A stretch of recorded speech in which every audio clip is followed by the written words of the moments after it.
I did not entertain anything out of the budget. And that is why the claims that were not part of the budget was not paid. And that was my first encounter with resistance. Welcome back to Celebs Watch 211. During the swearing-in ceremony for the incoming Minister for Finance and Planning on March 19, 2024, the former Minister Dr. Bak Barnaba Chol hinted to the possible reason for his dismissal from the ministry.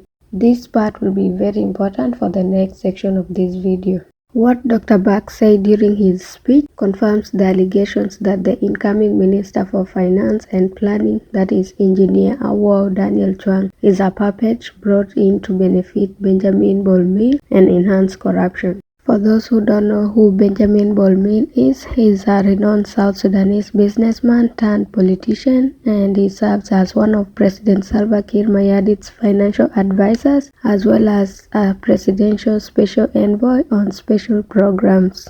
Let's get back to today's topic. So, someone reached out to Garang John, who's a broadcast journalist and former diplomatic correspondent at South Sudan Broadcasting Channel, that is SSBC TV, and disclosed why Dr. Bak was fired from his position as the Minister of Finance and Economic Planning.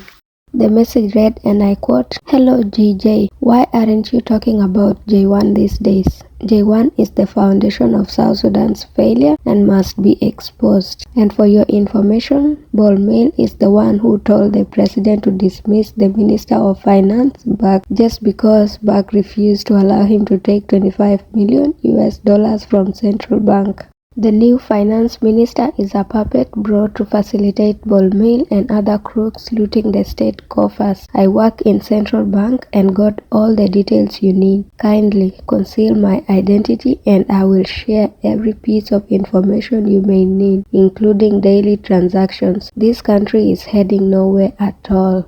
Garang John asked for the consent to share this piece of information with the public, and the person agreed. It's also noted that in Garang John's post, he mentioned that the person actually shared his personal information like work ID and all those, just to verify that he actually indeed works for the Central Bank of South Sudan. Following this revelation, a letter that Engineer Awuow wrote to the then chairman and CEO of Trinity Energy Limited requesting for 100 million South Sudanese pounds to conduct some activities in the oil field surface. This was done during his time as the Minister of Petroleum.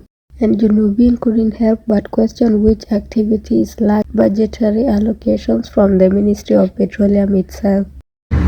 So I did not entertain anything out of the budget. And that is why the claims that were not part of the budget was not paid.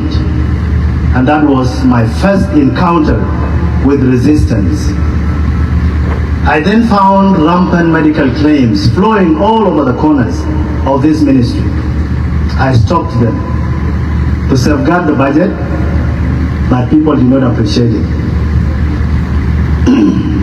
My team and I then embarked on the reform agenda, starting with broader restructuring of the ministry.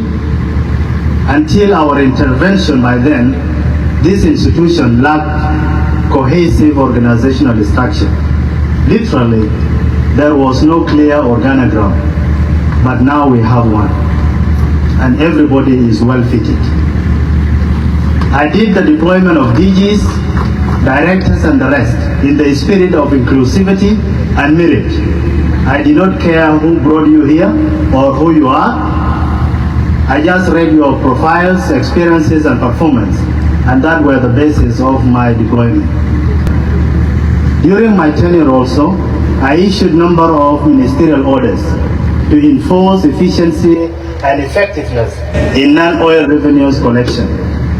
To streamline non-oil revenues, we went to the border and found over 20 offices collecting without proper accountability. You know, I closed them down and I created one-stop shop, single form for collection for only 5 institutions that are allowed by the Financial Act. And that was another attempt to make reform work. I then sat down with my team and agreed to cancel and suspend all non-statutory exemption because we were losing millions of dollars, and that was another encounter with resistance.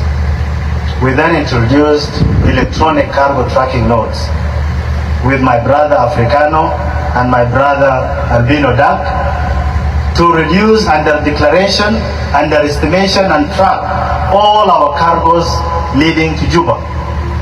People do not like it, but it was also a good endeavor to fix our country.